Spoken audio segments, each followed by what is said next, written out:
Welcome, one and all, to the Hammer Territory Podcast. My name is Shawn Coleman. Hope wherever you are and wherever you are listening, you, number one, are having an outstanding day, an outstanding start to your week. And you know what? It's a very rare occurrence in most shows. But you know what? We have great news to talk about when it comes to the Atlanta Braves. As always, my podcast partner, one of the best breaking down the Braves, in Stephen Tolbert. Stephen, it finally happened.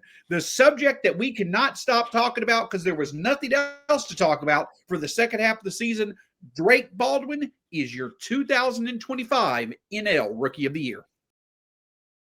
What's up, buddy? Yeah, man. It finally happened. My God, we have been talking about this for,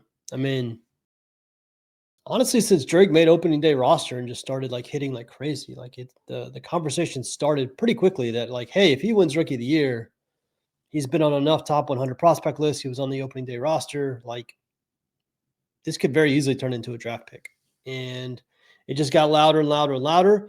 And listen, when the Braves season kind of went to hell, there wasn't a lot else to talk about. It was let's talk about how awesome Drake Baldwin is. Yeah, we could come on here and talk about Carlos Carrasco, or we could talk about how fun Drake Baldwin is. So that's what we did a lot of the time. And he finally won the award tonight. It was great to see. And we're going to get into the details of it because it's got details in the award itself, and then it's got details that kind of ripple out from there. And we're going to try to talk about it all tonight. Absolutely. And yes, we did talk about when it came to Drake Baldwin winning Rookie of the Year. It seemed like that was a very rare possibility, even in the first half of the season. But we really made it a second half storyline because of the implications that come from, it benefiting the Braves. But let's first put the focus on how awesome of development it is for Drake Baldwin. Number one, he earned this award. But number two, the best development of all, the Braves legitimately have one of the best catchers behind the plate moving forward, likely for the next decade. That is an awesome development that you did not expect really a year ago. And why? Why did Drake Baldwin emerge as the clear favorite, just a couple of months into the season? More than anything, it was his offense. But the fact that he was doing it as a rookie catcher, the first catcher to win NL Rookie of the Year since 2010, he was doing it as a catcher. But he was so consistent. There is such a high floor when it comes to Drake Baldwin at the plate, just good at bat after good at bat. You could put together several different numerical queries about the special season that Baldwin had, and you'll see names like Mike Piazza, Buster Posey, as well as Adley Rutschman being the only catchers who come close to what Baldwin did or exceeded what Baldwin did this year. That's how special it was. But to me, Stephen, the reason why Baldwin won this award was because from start to finish, the consistency at the plate, beginning with a great approach. He just consistently showed not only was he a tough out, but he could deliver in big moments for a Braves team that certainly needs all of that they can get. Yeah, it was the maturity, right? For a rookie, it was the quality of at bats he was taking. And listen, in the first half, that's where it was most noticeable because honestly, there were so many Braves who were having such terrible first halves that his awesome at bats were just standing out. It was like, oh my God, this kid is holding his own and doing more than that. He's the best hitter on the. There was chunks of the first half. He was the best hitter on the team. And we were like, who is this kid? And he earned it. And the crazy thing about his 2025 season is he actually underperformed his expected numbers. His expected numbers were about 10 points higher than his actual numbers. He hits the ball incredibly hard. His average exit velocity, he has the exact same average exit velocity as Austin Riley's career exit velocity, which is 91.8 miles an hour. Everybody knows how hard Austin hits the ball. Austin just crushes the ball. And so it's not just like a fluke. It's not because some kid came up and ran a 450 batting average on balls in play for 3 months and then the numbers slowly dwindled from there. There's real signal here that this kid is legit. The plate discipline, it's just the total package. And then all of it wrapped into the fact that it's a catcher. A 125 WRC plus this season from a catcher just adds so much more value. It's just not a position where you expect to get a ton of offense. So when you do, it's like found gold. It's just didn't expect that from this position. So Monster year for Drake. He absolutely deserved it. Was legitimately one of the best hitters on the team from day one of the season. And that's why I think he got the nod here. It was actually, I think he got 21 of the 31st place votes is what I saw. So it was pretty convincing. Like it wasn't unanimous like Kurtz was in the American League, but like people took a note of that he was there from day one. He was one of the best hitters on the team from day one. He hit in the middle of the order basically from day one. Like he was a major contributor to this team, and he deserved Rookie of the Year. He got Rookie of the Year, and I'm happy for him. And let's also shine a spotlight on the fact that from Drake Baldwin, there were so many boxes that he checked of needed areas offensively where the Braves needed more depth. Hitting with runners in scoring position, hitting against left-handed hitters, getting on base consistently, a productive middle of the order left-handed bat. He was able to make do on all of those, and he was historically productive for a rookie catcher. As a left-handed hitter against left-handed pitching with runners in scoring position. That's the big thing that stepped up. Is that kind of the more important the plate appearance became, or the more the odds were against him for succeeding, that just made him more successful. And that's another thing that stood out to me. There was no moment too big for him, but again, it was also the consistency of delivering in big moments. Him with the bases loaded is about as safe of a bet of success as you can think of, and that's what also stood out about him. It goes back to the maturity, but just the delivery in the clutch, which this Braves team badly needs. Yeah, and like a 15% strikeout rate and like a 9% walk rate. Like that's an unbelievably good ratio for anybody, much less a rookie.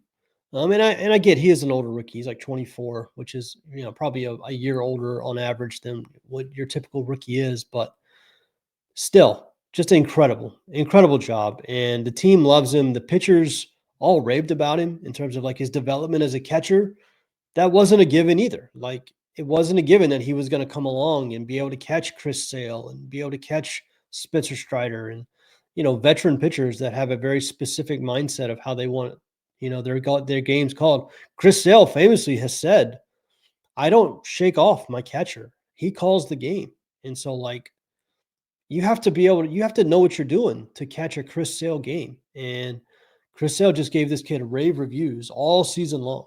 And it just goes to show you like the maturity was really that's the part that I probably remember most. It's just like he came up and not for one single day did he look like a rookie. Not one single time did I think, ugh, that was a rookie at bat right there. That was a rookie, pass ball or whatever. He just looked like a pro, a veteran from day one. And he was one of the best players on the team all year. And he deserved this. I'm glad he got it. I'm glad it didn't turn into a team award where he gets knocked because the team wasn't very good. That pisses me off to no end where guys lose awards because they didn't have as good a teammates as somebody else did. It's an individual award, and he deserved to win it, and I'm glad he did. And want to give the Braves kudos as well. Now, 5 Rookie of the Year winners, the most in the National League since 2000. And once again, as we mentioned a couple of times, if you look over the past 30 to 35 years, only the Dodgers have been more productive behind the plate in terms of position player war. And a lot of that goes to homegrown talent for the Braves, where they finally got one again. From Javi Lopez to Brian McCann, they found some successful fights in between those guys, but it looks like that Drake Baldwin is next to step up. We'll see what happens with Sean Murphy. We'll discuss that another time. But again, Stephen, it's great to see the ability for the Braves to deliver these catchers. But as much as we talk about the Braves, not really having that many attractive young options in the minors, they just simply seem to keep churning out not only rookies, notable rookies, but rookies who make significant impacts. Of course, you go back to 2022 when Spencer Strider and Michael Harris and Spencer Strider were 1 and 2 in the Rookie of the Year voting. So that's the thing that stands out about the Braves. While yes, we do want them to add talent to win now, it's good to see that they're continuing to develop rookies that not only can, show up in the majors, but add an immediate impact. Yeah, I mean, that's what they were known for years and years and years was like homegrown talent. Like the Braves have never, they had a run in the 90s or in the early 2000s where they spent money at a pretty high clip relative to league average, but they've always been about homegrown talent. And you can go back to, Francoeur and McCann and And then Hayward and Freeman came up. And then, of course, they did the rebuild. And then it was Acuna and Albies and Swanson and Riley. And, it just goes on. And then you had Michael and Strider. And then you had Schwellenbach and Drake Baldwin. Like, that's what they do. They develop a lot of talent. And it's been a large part of why they've had this like 35-year run of being an extremely successful franchise, is because you cannot build a franchise through free agency. You can't. Even the Dodgers, like when the Dodgers started this run, it was through a ton of homegrown talent. Like when they had Corey Seager and they had Cody Bellinger and they had Jock Peterson and they had all these guys, Walker Buehler, all those guys came from their system. Clayton Kershaw, they came from their system. Like it's tough to build anything through free agency. You better have a pipeline of homegrown talent. And the Braves farm system has not been quite to the same level lately because they just haven't picked as high and they've had a lot of promotions, but they always seem to have like a couple of like really strong players come up. And even when the system doesn't seem like it's all that strong, here comes a couple of impact players, and they do it every year. And so credit to them. And credit to Drake Baldwin for being so mature, for taking advantage of the injury that Sean Murphy got in the offseason in spring training and running with it. And that earned him an everyday job. And you remember, it wasn't going to be Drake Baldwin. It was going to be, oh my God, I've already forgotten his name. Who was going to be the backup? Trump. Wasn't it Chadwick Trump? Yes, Trump. Yeah, yes. it was going to be Sean Murphy and Chadwick Trump that was going to start the year. And then Murph got hurt in spring training, and that changed everything. Baldwin made the opening day roster, and he never went back to AAA again. So that's just a credit to that kid for being that ready to take advantage of a situation, take advantage of playing time, and he ran with it, and he ran with it all the way to Rookie of the Year. So good on him. From backup to breakout to bad bleep Rookie of the Year. That's Drake Baldwin in a nutshell. But here's the thing. Drake Baldwin absolutely deserves it. And the best thing, again, from it is not only him winning Rookie of the Year, but the Braves obviously have added another significant piece to their, you could still say, young core for the future that wants to contend. But we also fortunately now have the ability to talk about the Braves now have a little bit more in the cupboard that really could allow for them to be more aggressive when it comes to adding to the team now. The PPI pick involvement. The Braves earning an extra first-round pick from Drake Baldwin winning Rookie of the Year. Stephen and I will discuss all the details of that in just a moment after a word from our partners. This episode of FT is brought to you by Square. Your favorite neighborhood spots run on Square. Give me an example in Pennsylvania, Kratz. Right down the street from my house, the Tap House. Not only is it an awesome place to hang out, get your beers, get your drinks, whatever it is, but you know what? The company has the simplicity of Square, and they give back to the community with 10% of all the proceeds that they bring in going back to community projects. I love it. Sports and sports bars are so good at bringing together local communities, and you can actually take this ad as an excuse to go support your local spot and have yourself a day or a weekend in the neighborhood. Square is a proud partner of more than 4 million neighborhood businesses around the world. These businesses are what make the neighborhood the neighborhood. So visit square.com/go/foul to learn more. But before you do, go support your favorite neighborhood spot. You'll be happy you did. Square. See you in the neighborhood. Again, that's square.com/go/foul to learn more. So, Stephen, it was back in July, and it was around the All-Star break when we started discussing, hey, one of the biggest second-half storylines was Drake Baldwin really being able to close out the Rookie of the Year campaign and the Braves being able to get that extra draft pick. Because the Braves, for a first time in a while, were legitimately looking like they would pick towards the top of the 2026 draft. And they have some pretty good odds, a 45% chance to land in the top 6 of what many consider to be one of the best top 10 of a draft in recent history, at least over the past couple of years. So the Braves not only are potentially going to have a top 6 pick, but now they've landed in the area to get that extra first round pick. Now, while we don't know exact details, that won't happen for another month when the draft lottery occurs. Actually, I think it's December 9th. But the idea is that where these specific picks have landed over the past couple of years, it will likely land in that probably pick 26 to pick 30 range of the draft, and it's going to add an extra probably around 3.2 to 3.5 million to the Braves slot total. We could discuss all the different, strategies the Braves can use with that slot money. But Steven, that's the development of this pick, and it gives the Braves potentially a lot of options to consider that may not necessarily be simply using it on a draft pick. Yeah, so it's the prospect promotion incentive pick is essentially what it is. It was added in the last CBA. Basically, it's a way to get around service time manipulation is that you incentivize teams to put their best prospects on the roster on opening day by offering them a draft pick if said prospect wins Rookie of the Year.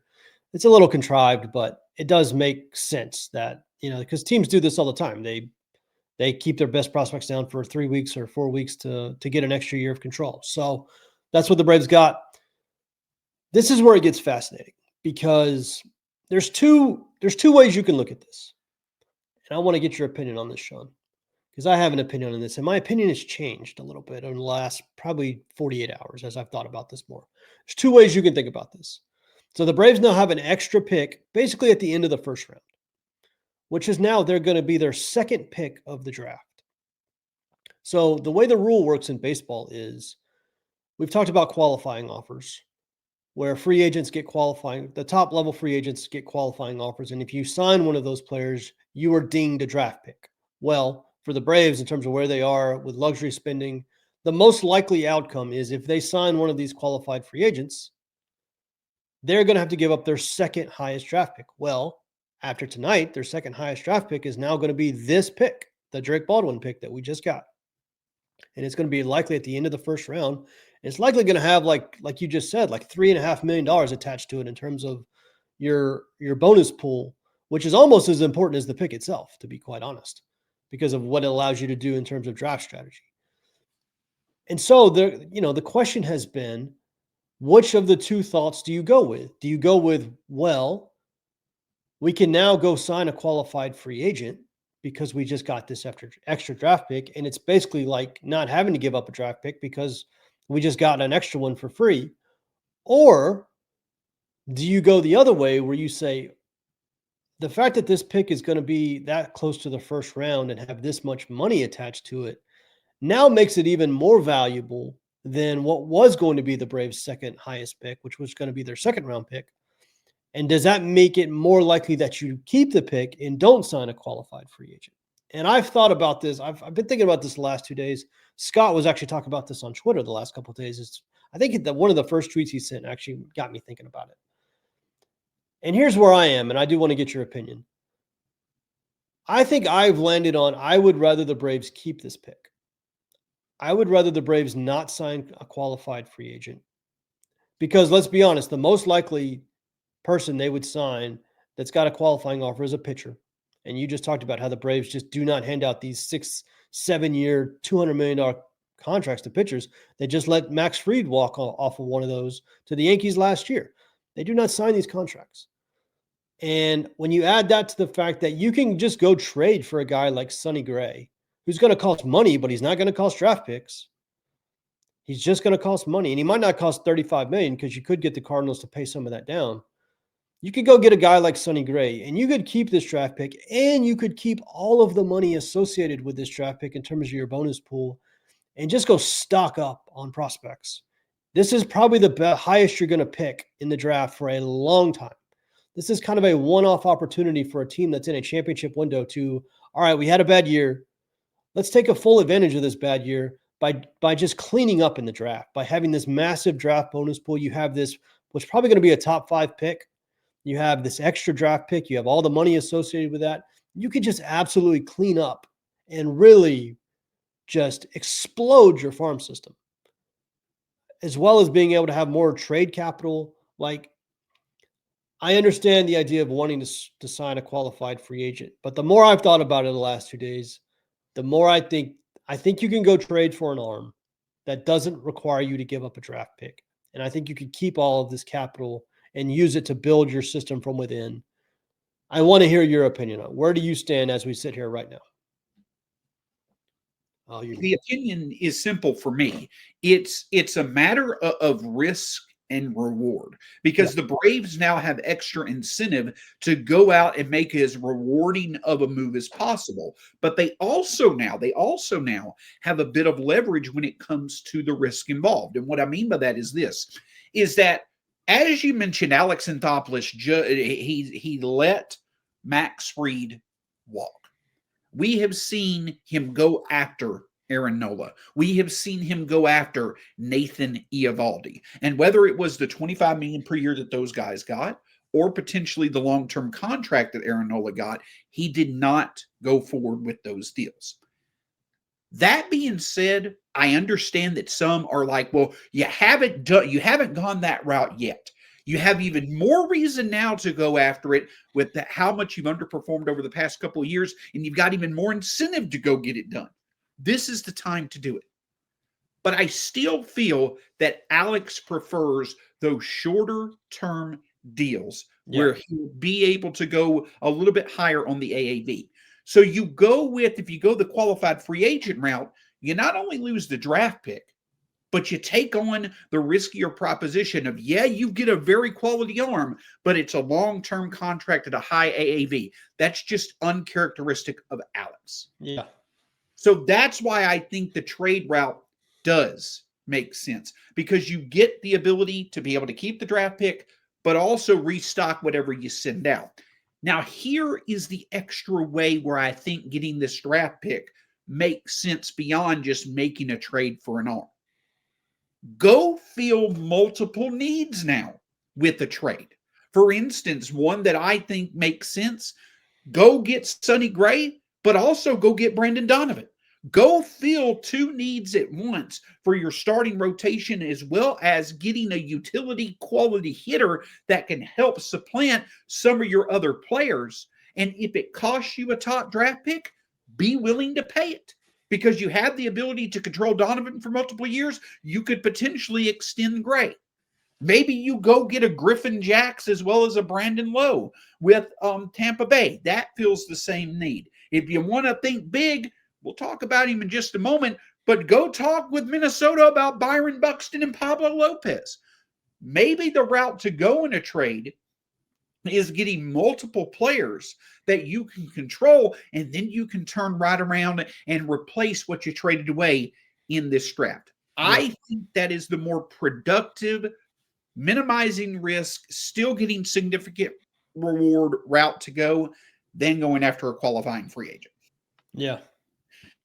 Yeah, I agree. That's where I've landed. I think I want them to go trade for a pitcher. Like Sonny Gray had a better year last year than Dylan Cease. I don't know how many people know that, but like Sonny Gray was fantastic. I sound like Scott right now singing the praises of Sonny Gray, and it doesn't have to be him. There's other guys out there, but I just think you can go make I don't want to say a Chris Sale type move, because that was kind of a theft that they pulled off against the Red Sox. You're not going to get many more like that.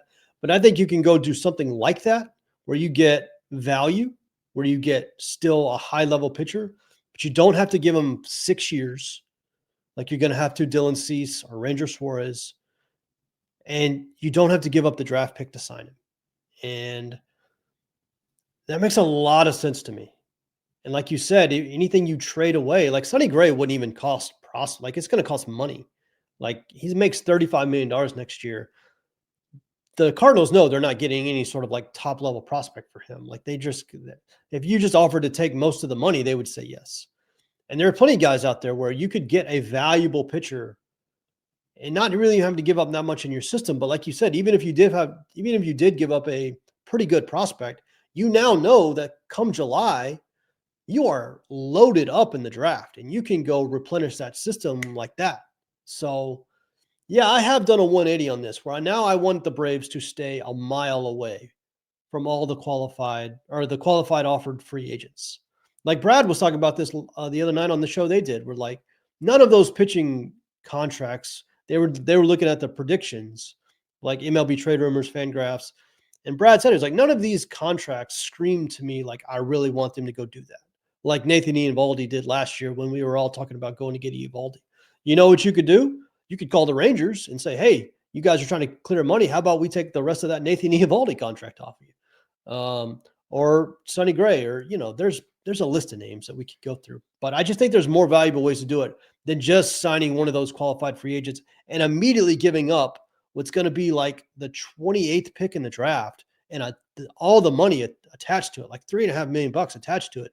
That's a ton. That's a lot more than if you were giving up your second round pick and the money attached to it. Like winning this in a weird way actually makes me less interested in dealing this pick away than if Cade Horton had won and now the second best draft pick they have was in the second round. So that's where I've landed. I want them to go trade for a pitcher. Still add a shortstop. You have to add a shortstop. You cannot go into the 2026 with Nick Allen. You got to add bullpen help. But the qualifying free agent route, it was most likely going to be a starter. I don't want them to do that anymore. I want them to trade for a starter, trade for a Sonny Gray, trade for a Nathan Eovaldi, find a veteran you like, make the move, and then use that pick and all these picks and all this money in the draft in July and the fact that you're going to have like a top 5 pick and absolutely restock the hell out of that farm system. Yeah, because the other thing that's shown up over the past couple of years with all the injuries that we've had, now we've had some pretty decent depth in the starting rotation with some of our younger pitchers showing better than expected results at the big league level, but more depth is something that we've constantly talked about as well. Yeah. And it's going to be a lot easier to make the trade and then replenish through the draft than it is going to sign a qualifying offer. I 100% agree. I think that it just makes sense to do that. And listen, if that means that you potentially have to dangle a J.R. Ritchie or a Cam Caminiti or someone along those lines, so many teams right now are looking for young pitching. And the Braves have two things right now. They have attractive young pitching, and they also are one of the better teams in the majors in recent years to develop young pitching. So not only could you trade one of your top arms, but it's likely you can come up and develop a name you may not think much of right now. Plus, as you add more talent to it, you'll develop them as well. So deal with your strengths and go the route that the Braves dealing with their strengths of developing pitching should give them more incentive to trade pitching now in an aggressive move and then replenish it. And that's the route that's going to allow for you to make the most of having this pick. One other thing of note as the Braves continue to fill out their coaching staff is the Braves did today, at least reports are suggesting, they are adding Tommy Watkins to their coaching staff. I believe that he is from Minnesota. Now, some, of course, are connecting the dots. Watkins himself coming over is notable. We don't exactly know what position he'll hold on the Braves staff. But while we don't like to really get too much into, speculation and all that here, I think that it is notable that we heard after the trade deadline, the Braves had seemed to be, focusing in on Byron Buxton as a potential trade target. Now, Buxton has been outspoken that he does not want to leave Minnesota. He wants to stay there. He's not going to waive his no trade clause. As of right now, I would expect for that to remain the case. But I do think that it's notable that not only did the Braves hire this coach, but this coach has a very close relationship with Byron Buxton. So while it may not necessarily be Byron Buxton who the Braves go after, this could mean that the Braves could be looking at the Minnesota Twins because the Twins are probably going to be one of the biggest sellers this offseason. That potentially could be a partner the Braves go after beyond the fact that they probably think this is a quality coach to add to Walt Weiss's staff. Yeah, so he was with the Twins forever. He was with the Twins. I saw the Twins beat writers tweeting about this. He was with the Twins for like 27 years, something like that. He's not that old either. I think he's 44, 45, something like that. Just kind of continues this trend of the Braves going young on this coaching staff around Walt Weiss. So it was interesting because it was released or it was reported that he was coming to the Braves. No one had the job title yet. No one, and we still don't technically have the job title. And then like 30 minutes later, DLB reported that he had just heard that he was either going to be the third base coach or he was going to be a major league coach of some regard that we don't have any details on. Well, people started kind of connecting dots and thought, well, the Braves had just hired Mancelino to be the third base coach, but he would also be very qualified to be the bench coach if they wanted to go that route and then let Watkins be the third base coach. So that's kind of the online theory at the moment, is that Mancelino is going to be the bench coach for Walt Weiss and Watkins is going to be the third base coach. We'll see. They could still hire, they could just put this guy on the staff somewhere else and still go hire a bench coach. We'll see what they do. But yeah, it was another coaching hire like you were just talking about, everybody got real excited because this dude is like best friends with Byron Buxton, and the Braves had already been reported interest in Byron Buxton. And we've talked about how, loving to go get another outfielder of some sort to help with Acuna and Profar and maybe rotate DH. I still love that idea, by the way. I still think the Braves need another bat in the middle of the order. We haven't talked a lot about the fact that Ozuna's not going to be here, or at least right now is not going to be here. I guess they could always resign him, but the Braves still need a DH of some sort. And even though we talk about shortstop and starting pitching and bullpen, like they do have a DH spot that's still open. I would absolutely love if they went and got an outfielder and just rotated that DH spot. So yeah, everybody's been connecting that dots. We'll see. I'm still not, Buxton convinced the hell out of me that he had no interest in leaving when he did that whole interview last August, or right after the trade deadline. Maybe he was, maybe once the Twins trade off a couple more pieces, he'll lighten up on that and he'll be willing to go somewhere else. But that interview he gave, he was like, no, I'm not going anywhere. I got a no trade clause for a reason. I love it here. My family loves it here. I'm not going anywhere. So we'll see what happens. But yes, the Braves did hire another coach, and we're getting very, very close to the complete picture of what the staff will look like. I think there might be some juice to this Manzanino being the bench coach thing. We'll see. Absolutely. And the thing about the Braves also is that we knew that these developments were going to come early on. The Walt Weiss hire, we talked about it on the show, a bit underwhelming at first, but as this coaching staff has come together, as we've heard about the good relationships that Walt Weiss has had with the players, so on and so forth, that looks better than we initially thought that it was. This Drake Baldwin development obviously is better than we thought it was. So things are shaping up. Things out of the Braves' control are going their way now. Finally, knock on wood that hopefully it continues. But the thing that I'm getting at more than the point that I'm getting at more than anything, it's really setting up to go along with the fact that the Braves have underperformed the past 2 years, for them to go for it, them to go and make the significant moves to be able to really know that not only are they improving the team for the short term, but long term as well. And so they have a lot of incentive now to get that done. But congratulations to Drake Baldwin, NL Rookie of the Year. Absolutely deserved. Hope that it leads to many great things in his career. And man, it's nice. When it was announced that Drake Baldwin won the award, it was just nice to see an expected outcome that would benefit the Braves actually come to fruition. Yeah, congrats to him.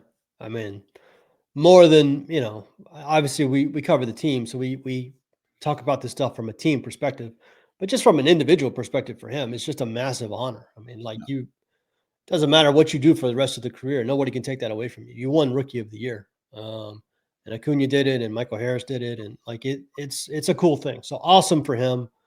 I'm very fascinated to see how the Braves handle this extra draft pick, the qualified free agents. Alex, stay away from those qualified pitchers. I'm now on team trade for a starter, leave those qualified pitchers for somebody else to sign. We'll see what they do, because they could go in a lot of different directions. Everything we just said tonight, they could go in the opposite direction.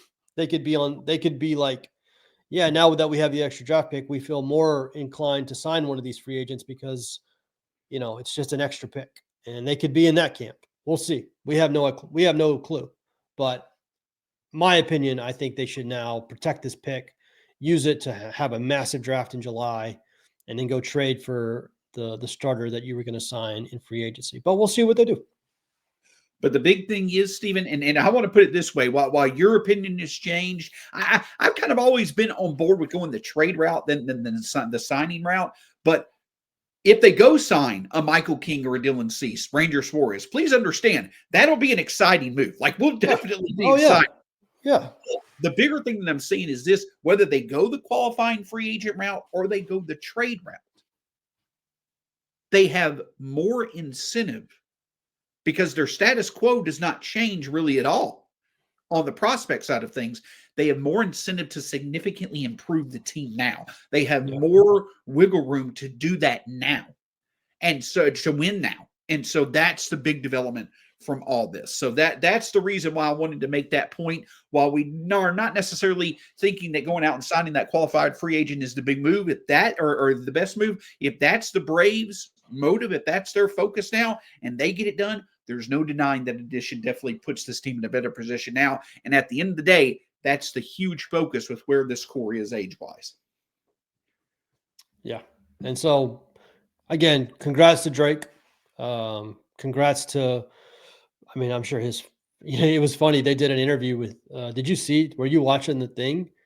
They did an interview with Drake. Was he at Schwellenbach's house? Did I see that right? He was like, I didn't get to watch much of it on my end. I think they were interviewing him at Spencer Schwellenbach. By the way, Spencer Schwellenbach, you got to improve your internet, buddy. Looked like Drake Baldwin was being interviewed on a potato. Yeah. But yeah, it was funny. You can tell his teammates love him to death, and obviously fans love him to death. So yeah, more than anything on this episode, congrats to Drake Baldwin. That's an awesome accomplishment. You earned it. You deserved it. I'm so glad the voters saw that. And yes, the draft pick is awesome, but you deserve that Rookie of the Year. So congrats, buddy. And another thing to mention with the fact that the Braves, Drake Baldwin won Rookie of the Year. Obviously, the Braves now have another draft pick. One other thing that we want to mention that we've not mentioned that much, another important date that we'll cover here is December 9th. The MLB 2026 draft lottery will be occurring as well. Braves only have slightly under a 5% chance to land the top pick, but the big thing is a 45% chance to land in that top 6, which could be a great development as well. Don't necessarily know if that means they'll get a top 5 player, but it's a lot of money to spend in what should be a pretty quality draft. So that'll be another date to watch out for. Yeah, it's at the winter meetings. Yes. Right? That's what now is at the winter meetings. Yeah.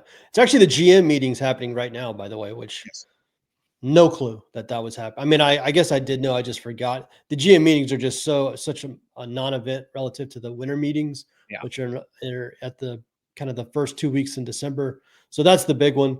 But we are technically in off-season mode, even though no one signed. There's been no movement of any kind all over baseball.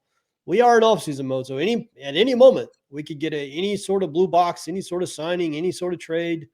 It's open season. So if you're not subscribed already, make sure you're subscribed, because obviously the moment something drops, we're going to do an emergency podcast on it. And until then, we're going to cover the team, 2 or 3 times a week until we get some news.